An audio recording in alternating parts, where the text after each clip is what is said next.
Welcome to the Inspired Living with Autoimmunity podcast, the podcast for high achievers who want to stay sharp, focused, and full of energy despite their diagnosis. With your host, National Board Certified Functional Medicine Health Coach, Julie Michelson, where Julie helps you take your power back from autoimmunity.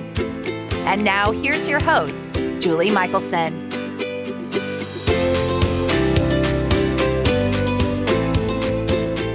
Welcome back to the Inspired Living with Autoimmunity podcast. I'm your host, Julie Michelson. And today we're joined by Dr. Catherine Darley, the expert in natural sleep medicine. Having treated patients for over 20 years, she teaches the sleep skills people need to thrive through her online courses. You can find her most everywhere at Skilled Sleeper. In today's conversation, we're talking about our circadian system and how we've gotten off track in modern culture when it comes to sleep and health. Listen and learn how taking some simple steps can improve your sleep to reduce inflammation, protect your brain health, and feel better than you imagine. Catherine, welcome to the podcast. Thank you. I'm so glad to be here. This is such an important topic, and I love the work that you're doing of just really in a, I think, easily digestible way, educating people about the importance of sleep and also, the steps that we can take. And so I would love to really start with basics. But first I want to know, how did you become skilled sleeper? Why is this your passion? Yeah, so I actually got interested in college. There was a local school district that was doing major renovations of one of their high schools, and they just didn't have enough space. So what they did is they had one group of high school students go at the regular 7:30 to 2:30, and then they had another group of students use that same high school facility from 3 to 9 p.m. And that is actually better for teenagers' body clock. And it's just that really sparked my interest and kept my interest going. So since then, I've worked as a research assistant in a sleep lab. I've done the overnight sleep studies while I was in medical school. And for the last 20 years, I've had my own practice treating people of all ages. And my goal, it may sound big, unbelievably big, is to uplift the sleep of America. Doing patient care one by one is very gratifying, but it doesn't impact a whole bunch of people. So now I'm getting out more into the world, talking about the importance of sleep because everybody sleeps. I love that. And that's why we're having this conversation, right? I'm an introvert and never, I didn't have dreams of being a podcast host. But it's the same thing, realizing that, I love my one-on-one clients. But we need to change the conversation. And I feel like some of the things that are so obvious when we live the way we live, people have no idea about. Right. And so let's dive in. I know my listeners know sleep is one of my passion pillars. But I really still think we can't have enough conversations. So let's start with the why, right?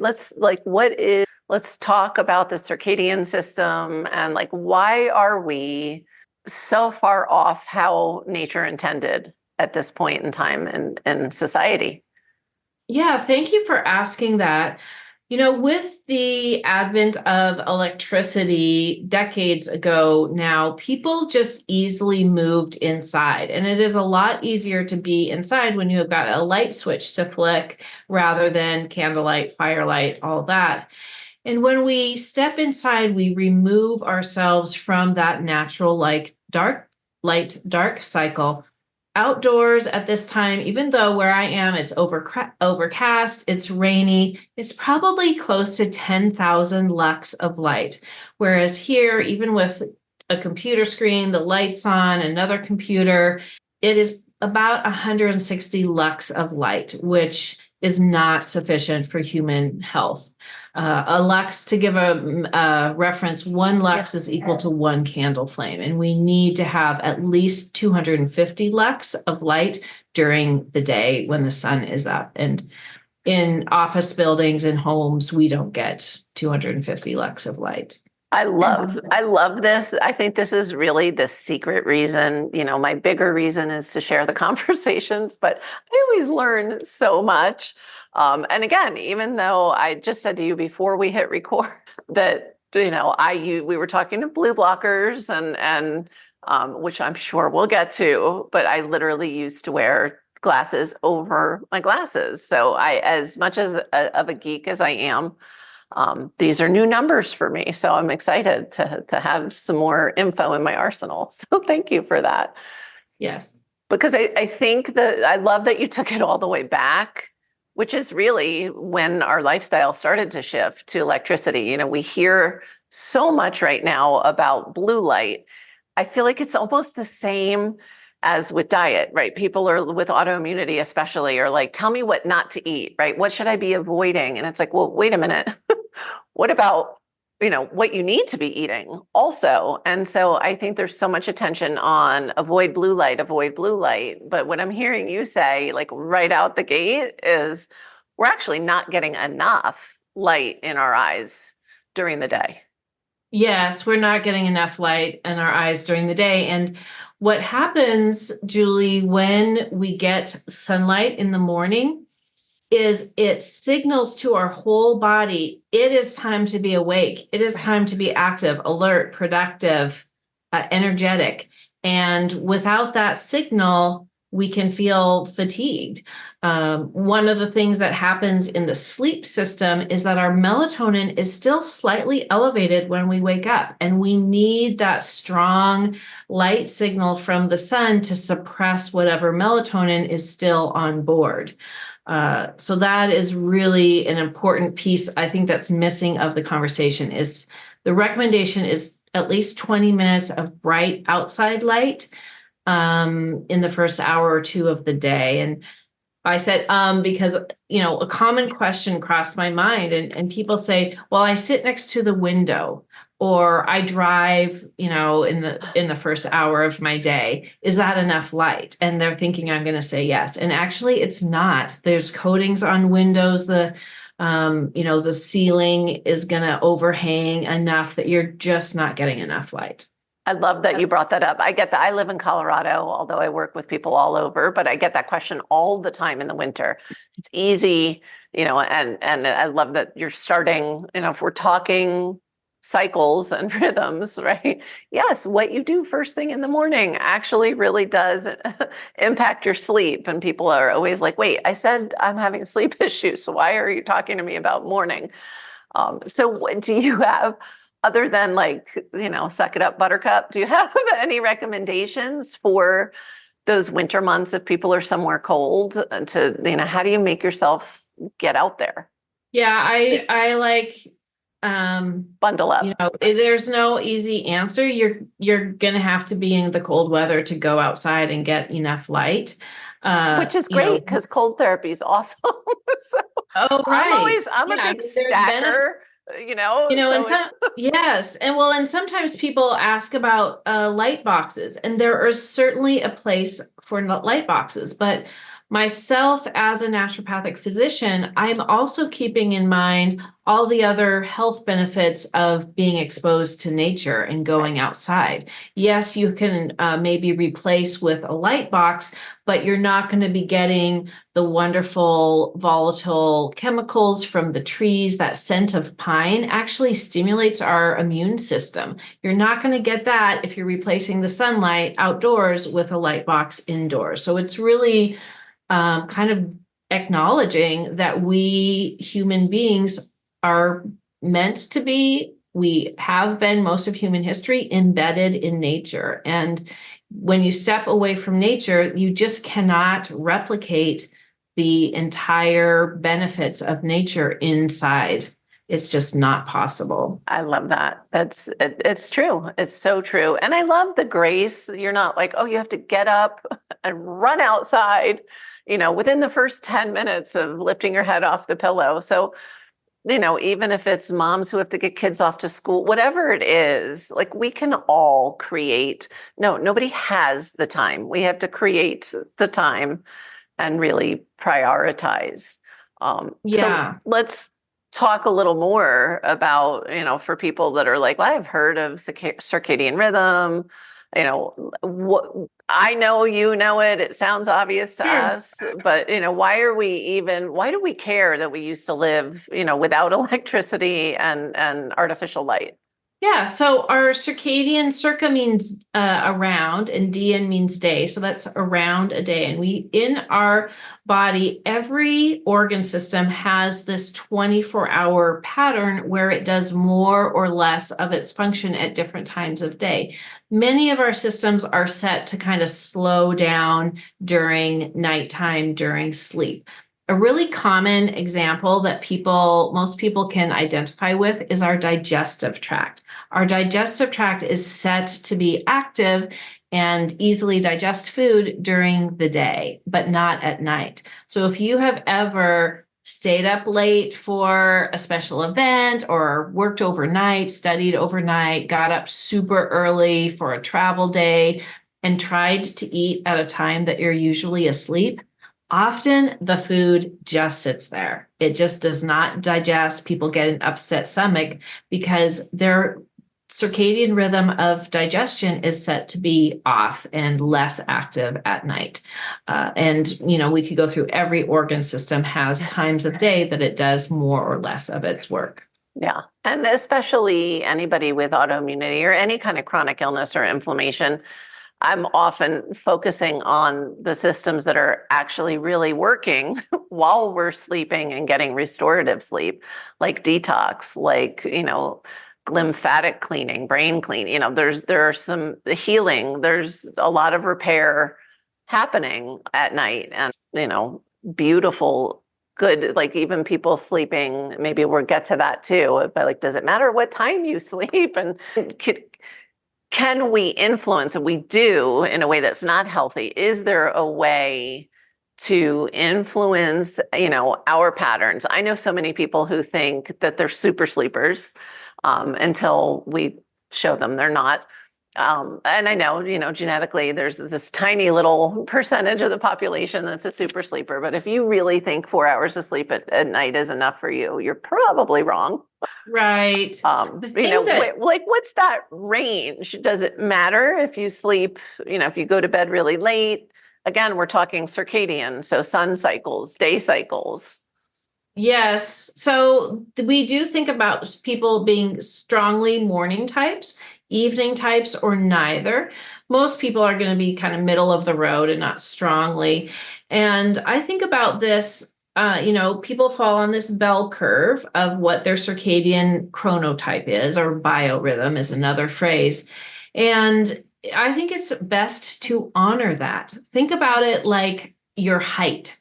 You might be tired and kind of slouch. That's what I do if I'm tired. You might be proud and happy and standing tall, but your height doesn't vary much. And similarly, whether you're a morning person or a night person or neither, doesn't vary much. So what I like people to connect with is, if the whole world was on your schedule, what hours would you keep? If the banking hours, the work hours, the family hours, all of those things that we adjust ourselves to, if they were on your rhythm, what hours would you naturally sleep? Because people have a time that they will feel sleepy and a time that they feel ready to wake up. And that is actually set deep in the brain. And that is why I think it's best, first of all, to align your lifestyle with that if possible. And then if it's not possible, you can use precisely timed light and darkness, and melatonin at the right timing has a little bit of an effect also. You could shift your body clock a little bit, but as soon as you remove those interventions, you're going to bounce right back to what your natural set point is. Amazing. And so, maybe silly question. I think of, winter, again, back to cycles, right? So we don't have a lot of daylight in the winter. I do believe thousands of years ago, we were sleeping more in the winter. I mean, is that, you know what I mean? Throughout the year, are we to be adjusting, or does it not matter? Oh, absolutely. Human beings sleep more in the winter when they're in natural light dark conditions. And there's you said you're in Colorado. There's Yes. actually some great research coming out of sleep labs in Colorado where they're taking people camping. First they did it for a week, but then they did it just for a weekend.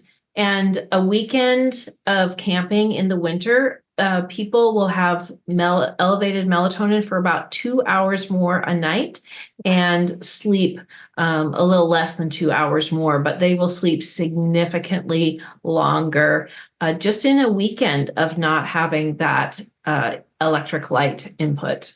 I believe it. And again, how do you for me, I sleep just amazing when I go camping, and I'm a princess, but when I go camping, I sleep the best, but some of that also, it's the light, but it's also the nature, the smells, the sounds, all the things. But I think that we've just gotten so far away from giving ourselves, like you said, listening to our bodies and giving ourselves that permission of, oh, it's been dark now. I mean, it is a little rough. I was in the UK 2 months ago. And I mean, it doesn't get light until like 9:30 in the morning and it's dark at 3. Those are really short days. It is definitely hard to be productive if you're really listening to your body in that environment. But, somehow we need to figure that out, like that combining the modern society with natural cycles. Right. And I think actually getting outside in the morning will help with that because you get this natural energy boost when you get that daylight in the morning that can kind of fuel your day. The other concern that I have about, not having enough darkness at night, because that's the other flip side of the coin. We're not getting enough light during the day, but we're not getting enough darkness at night. Is that without adequate darkness, our melatonin doesn't elevate and it's not released for as many hours of the night. And melatonin is known as the hormone of darkness. It does help us. It also, once the melatonin is released from the brain, it enters our circulation and it sends to every cell in the body, which has melatonin receptors. It's nighttime, time to switch into this nighttime physiology. The third piece that melatonin does for us, it is a very strong antioxidant, a very strong anti-inflammatory. It also has neuroprotective properties. It helps with bone reformation, keeping strong bones, many other actions. And if we are constantly getting sunlight in the night and suppressing our melatonin, what's the consequence going to be over years or decades of having, potentially 2 hours less of melatonin activity night after night after night? That is a question I have. I'm hoping researchers are looking at it. I haven't seen any research that looks directly at that. Light pollution is so prevalent. It's over 80% of human beings on Earth are under light pollution at night. So it can even be hard to find populations that don't have this chronic melatonin suppression. Because we're never gloom and doom, and we'll get to, there are steps we can all take to totally protect our sleep. And so we talked about, first thing, kind of non-negotiable, so impactful. I think if you didn't change anything else, you would still feel the difference if you get outside and get that sunlight in the morning. Absolutely. If somebody's just starting on this journey of like, okay, fine, I did the food, I did the time, I'm ready. I'm gonna work on sleep, and they've been doing that, or they've started that.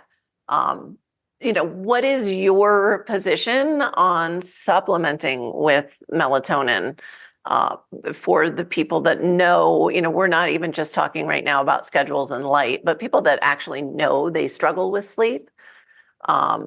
Just curious, because I have heard, everybody has an opinion. Yours is educated, so I want to know what it is. Sure. My view on using melatonin supplements is that it is appropriate at times. that some of the considerations for people to make and check with their healthcare provider around is the dose. What is the right dose for the purpose I'm taking it for? Because there are many sleep, circadian, and other conditions that people might take melatonin. What's the right dose? From 1 to 3 milligrams is what we typically think of, or even 0.3 to 3 milligrams is what we think of in that sleep and circadian rhythm disorders. There's no evidence that above 3 works better for sleep or circadian conditions. So that's something to keep in mind. The other thing you want to think about is the format. Is it immediate release or is it time release? People who are falling asleep easily at the beginning of the night but are having those middle of the night wake ups, it might be more appropriate to take a time release type of formula. You also want to think about the timing. If you have a circadian rhythm disorder, then the timing is not necessarily going to be right at bedtime like it would be for insomnia. And then the last thing I like to think about is either phytomelatonin or synthetic. I'm a fan of the phytomelatonin because the plants have lots of other benefits, and the synthetic could potentially have contaminants from the manufacturing process still in the compound. So that's, those are some of the things to think about and make sure that you're getting the right dose, timing, format, formula, source, all of that. Simple. No. Oh. So, and what about this idea that if you're supplementing with melatonin, you're going to suppress your body's production of melatonin? Is that true, or is that a fallacy? That is a fallacy. There does not seem to be any feedback loop where your melatonin gets to a certain level and it feeds back and shuts down your production of melatonin. The part that is still an open question that's being investigated is whether long-term supplementation changes the receptors for melatonin. It doesn't seem to be true, but I know it is something that's still being investigated and not quite conclusive yet. Okay. And I do think it seems like as more information and studies come out around melatonin, some of these things like the immunoprotective, it just seems like we're learning a lot more and more good stuff, right? Yeah. I think recent virus had a lot to do with this, like seeing melatonin in a new light. And so let's circle back, and that was an unintentional pun there, to the circadian cycle. So in the mornings, we want the sunlight and we want to trigger okay, let's suppress melatonin, let's release cortisol, time to wake up, be productive, go do your thing. Catch something, right? You want to eat tonight, go catch something. So, where, and I know that but there are some things that are universal. So what are your other big kind of we mentioned it's, yes, it's do this, don't do that, but also do this, don't do that. Yeah. So I think about it as a sleep healthy lifestyle. You get up, you have some light in the first couple hours, and then every 2 hours or so, you go out and get a sun break. And even if it's overcast, it's still going to be worth it. Plus, that wraps in the benefits of moving and not sitting all the time, getting nature, taking a mental break from your tasks, lots of benefits from that. And Take then your shoes off when you go out there. Yes. Stand barefoot. Yes. I don't know if I want to do that today in the snow. It depends. But Although I have a client, he lives in the mountains, so there's been snow, since it started. He'll have snow for the rest of the winter. And he's so hooked on grounding now that he's going out in the snow, and I'm like, okay, well, just be careful, Yeah. But or again, any kind of stacking. But if we're getting true sunlight, we're in nature. So Right. Although if you're in a city, still go outside. That's okay. Totally. Yeah, totally. And then one of the factors that we didn't talk about that strengthens your circadian system, the light is more about the circadian system in your brain, but then we have circadian system in every tissue. That is more synchronized by having meals at regular times. That's something that many people don't realize has an impact on their circadian system and therefore on their sleep. You want to have meals start in the same 30-minute window all days of the week. So if you're starting breakfast between 7 and 7:30 on a work day, you wanted to have it around that same time on weekends or days off. Same with lunch, same with snacks, same with dinner. So that's part of having a sleep healthy lifestyle. One thing that people often ask me is exercise. What time is the best time for exercise? And actually for sleep, exercise timing can shift your circadian rhythm. So if you want to have an easy time falling asleep fairly early and getting up earlier, then you want to exercise before 4 o'clock in the afternoon. If you want to shift your body clock later so that you stay up later and you wake up later, 7 p.m. or after is the best time to exercise. I love that. And a lot of things impact our sleep. I know if I do sauna in the evening, my body temperature stays a little bit elevated for me to get optimal deep sleep. And I'm not saying everybody has to track, although eventually it's nice to play with at some point. But we need to consider, what our routine is, and I love that you touched on. I want to circle back and highlight. So we're not supposed to, catch up on sleep on the weekends and get up early during the week and then sleep in on the weekends. Yeah, unfortunately, no. What happens is that people, after just 3 nights of being partially sleep deprived, you lose insight into how negatively impacted your performance is. You start to think, oh, well, I guess I got used to only 6 hours of sleep. If we measure your performance, it's still very impaired, but just our sensation of impairment is lost. So that's one concern. And the other thing that we kind of have known, but some new research that's really well done and a very large number of participants just in the last couple months has shown that variability is part of what we need to be looking at, not just the number of hours of sleep, but the variability. So the recommendation is that your bedtime and your wake time don't vary by more than 30 minutes across the week or across the month, and that your total sleep time, whether it's 7 hours, 8 hours, 9 hours, doesn't vary more than 60 minutes across the week. So those are some targets that people can aim for. I like that. That's great information, actually. I think all of it's great information. And I love as we're learning more and more and more. What about napping?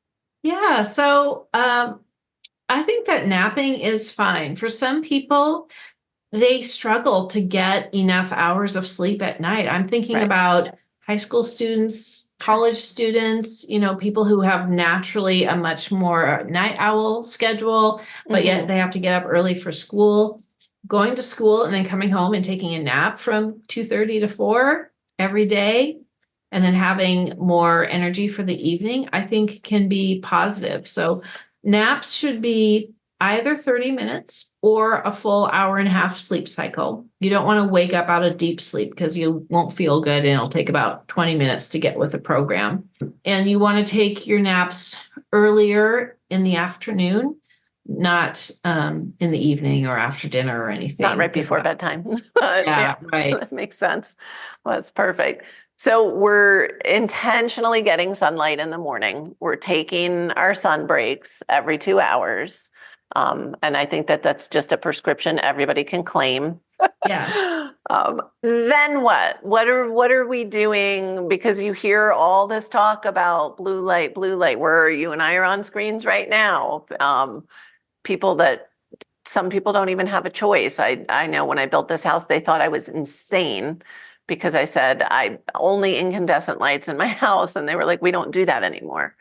I'm like, I'll worry about where I'm going to get my light bulbs. That's what I want you to put in the house because, I didn't want a lot of blue light being thrown, but we can't always control all of that. So what do you prescribe? Yeah, so I have got a couple ideas on that. One is the reason. Sometimes I find like it's more motivating if you know the why. Right. More sunlight has much more blue in the morning. And so that's why we respond with wakefulness to blue light. Right. If you look at sunlight in the evening, it's much more that reddish, pinkish, hue of sunset, and it doesn't have much blue. And that's why it helps us be ready for sleep. So some strategies and some information. You're supposed to be in 10 lux or less for 3 hours before bed. One tip is people can put on their phone a lux meter that's spelled LUX, and you can hold it up to your eye and measure how much light you're getting.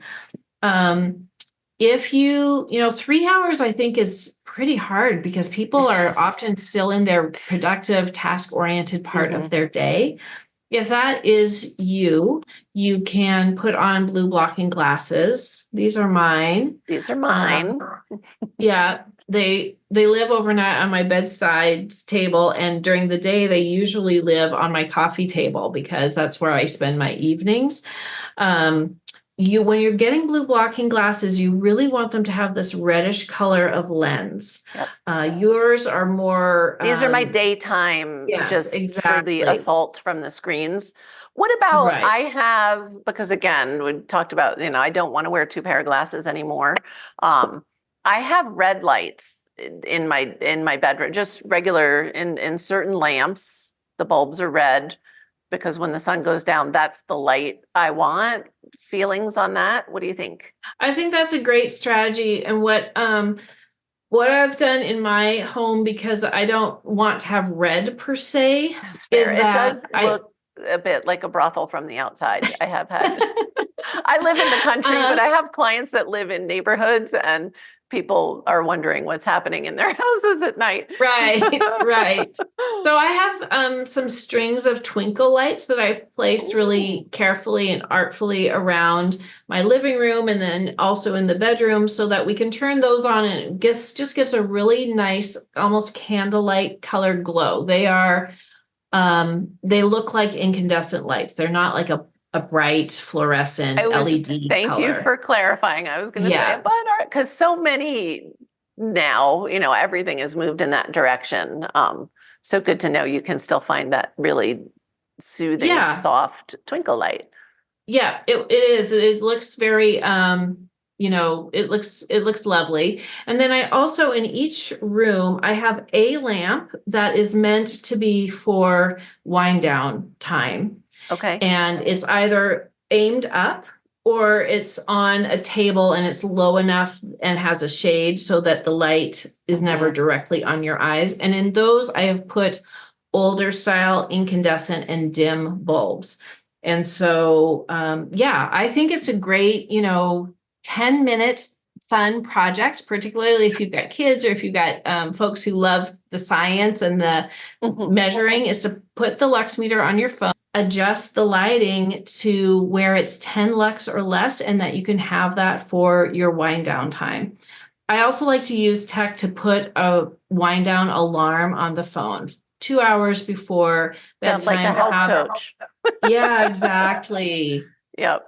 That's so. And does it matter? I do the same as you. I'm always going backwards from bedtime because, again, I don't think it's realistic for most of us to be in the dark when the sun goes down with the way modern life is. I couldn't run 2 businesses if I literally I would just have to pack it up in the winter. So it really doesn't matter. It's whatever your rhythm and cycle is, which will probably adjust as you're making some of these changes anyway. But really just that working backwards from bed. Yes, absolutely. And there is research both in people who have insomnia and who have a delayed sleep-wake phase, which is kind of an extreme form of being a night owl, that wearing the blue blocking glasses either for 2 hours before bed or starting at 9 p.m. shifts sleep onset hours earlier and also improves total sleep time. So I think, at this point, pretty much everybody needs to have a pair of blue blockers that they can wear in the evenings. And side note, if you're like me and you have blue blockers in your prescription glasses and you're going outside for your sun break, take your glasses off and don't be wearing sunglasses out. This is sunlight in your eyes, you don't have to stare at the sun, but getting that light in your eyes is essential. And I love, you're very gentle. I really literally have friends that only use candlelight at night, and as committed as I am to wellness, that's just not realistic for me and for most people. Like it's one of those things, like if I'm not doing it, it's tough to do. And so I love that these suggestions are all doable. Yeah. Yeah. And I like to, as a clinician, as a physician, I like to have the attitude that better is better. If you end up half an hour before bedtime dimming the lights and putting aside your devices, and instead of having everything bright as day until you turn out the lights for sleep, that is better. And I applaud you, making these kinds of, I don't think there's anything harder actually than changing your habits. Changing your habits hard. is And that's where better is better. And one step, don't listen to this episode and run out. Yeah, you can do the lights and all the but don't try to do all of it right away. Start with one step. I would say start with the morning. I don't know. I think that, the morning light is definitely something that doesn't get enough attention and could be new information for people. Yeah, I love that. Amazing. So what is one step? We talked about a bunch of them, and I just kind of did circle back to one. So you can pick out whatever you want. You can reiterate. It could be something you haven't mentioned yet. But what's one thing that listeners can start doing today to improve their health? Well, since we're recording after breakfast, I'm going to say the one thing that you could do today is set the alarm on your phone for an hour or more before bed. And at that time, dim the lights to 10 lux or put on blue blockers. That, I think, you will notice the difference within a few days. I love that. Awesome. That's such great advice. And again, very coach approach is people think, oh, I heard this, I'm going to remember. That's easy. No, you're not. Set an alarm because the point isn't to push bedtime later because you forgot to get off your screens. And again, that gentle, ideal would be no screens, let's all, but we're not going for perfect. We're going for better. And so I love your approach. Great. Thank you, Julie. Before we wrap up, for people listening in their car, on their jog, on their walk, on the go, where's the best place to find you? So I'm on social media at Skilled Sleeper, Instagram, YouTube, Substack, and then I have online courses that are customized for different unique demographics and the needs. One's for women, one's for shift workers, one's for families, and you could find those at skilledsleeper.com. Love it. Catherine, thank you so much. You've shared amazing gold with us today. Thank you. So glad to be here. Sleep well, everyone. For everyone listening, remember you can get the transcripts and show notes by visiting inspiring.show. Hope you enjoyed this episode as much as I did. I'll see you next week. Thank you for listening to Julie Michelson's Inspired Living with Autoimmunity. Did you enjoy this episode? Please like, share, and subscribe wherever you listen to podcasts. If you'd like to get a transcript of this and every other episode, just head on over to inspiredliving.show or click on the link in this episode's description. There, you can also find everything we discussed in this episode, including links and information about our guest. You can even send in your questions to be answered by Julie in a future episode. That's inspiredliving.show. Until next time, this is Julie Michelson's Inspired Living with Autoimmunity podcast, helping you take your power back.